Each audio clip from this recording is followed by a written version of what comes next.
তারেক রহমান নতুন প্রধানমন্ত্রী হবেন। বিশ্বের ইতিহাসে এটা বিরল। 12 তারিখ সারাদিন একটা পরিবারে 3 জন রাষ্ট্রনায়ক, প্রেসিডেন্ট জিয়া রাষ্ট্রপতি ছিলেন, বেগম খালেদা জিয়া 3 বারের প্রধানমন্ত্রী ছিলেন, আর তারেক রহমান নতুন প্রধানমন্ত্রী হবেন।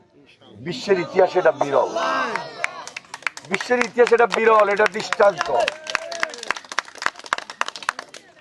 এটাকে ইতিহাস তৈরি হবে বাংলাদেশের জন্য। বিশ্বের কোন পরিবার, বাংলাদেশে কোন পরিবারের মধ্যে এই সুযোগটা এসেছিল? এটা আল্লাহর হুকুম না, আল্লাহর নিয়ামত না? এটা কর্মের ফল।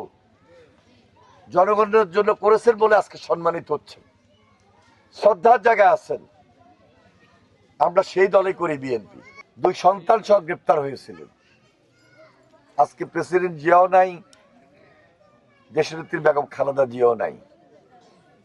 ওনাদের সন্তান আরাফাত রহমান কোকো অত্যাচারিত নির্যাতিত হয়ে ইন্তেকাল করেন,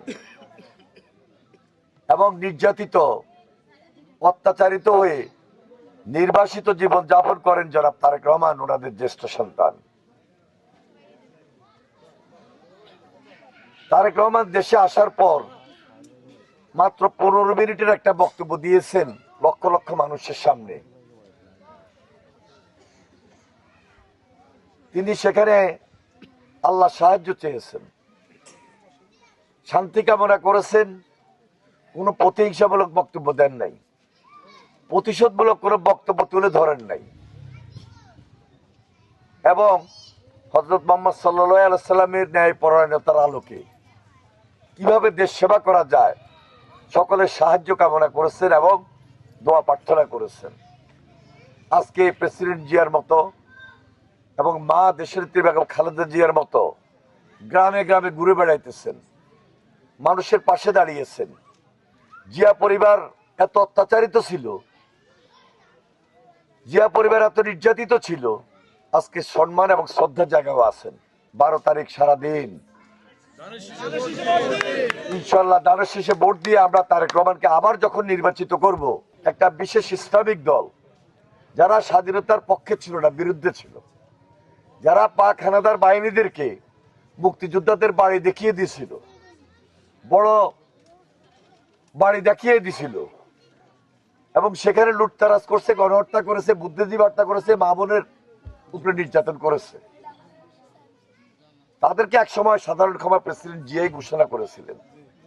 তারা সেই সাধারণ ক্ষমার সম্মানটুকু রাখতে পারেন নাই। 86 সাল 96 সালে 172 দিন 73 দিন হরতাল অবরোধ করেছিলেন। দেশপ্রেমিক অবস্থায় তারা কোনোদিন চিন্তা করেন নাই, তারা কখনোই মানুষের পাশে দাঁড়ান নাই। ওদেরকে এদেশের মানুষ স্বাধীনতার সময় দেখেছে, তারপরেও দেখেছে, এবং স্বাধীনতার পর শেখ মুজিব এবং হাসিনার শাসনে দেশের মানুষ দেখেছে। জিয়া রহমান খালেদা জিয়ার নেতৃত্ব দেখেছে, সরকারও দেখেছে। তাহলে খুব বিচার বিশ্লেষণ করে কেন জিয়া পরিবারকে বারবার এদেশের মানুষ ক্ষমতায় আনে, কেন এত সম্মান দেয়, এত শ্রদ্ধা করে, বুঝতে তো বাকি নাই। এই জন্য 12 তারিখ আমরা সেই সুযোগটা পেয়েছি। ধানের শেষে ভোট দিয়ে আমরা তারেক রহমানের হাতকে শক্তিশালী করবো।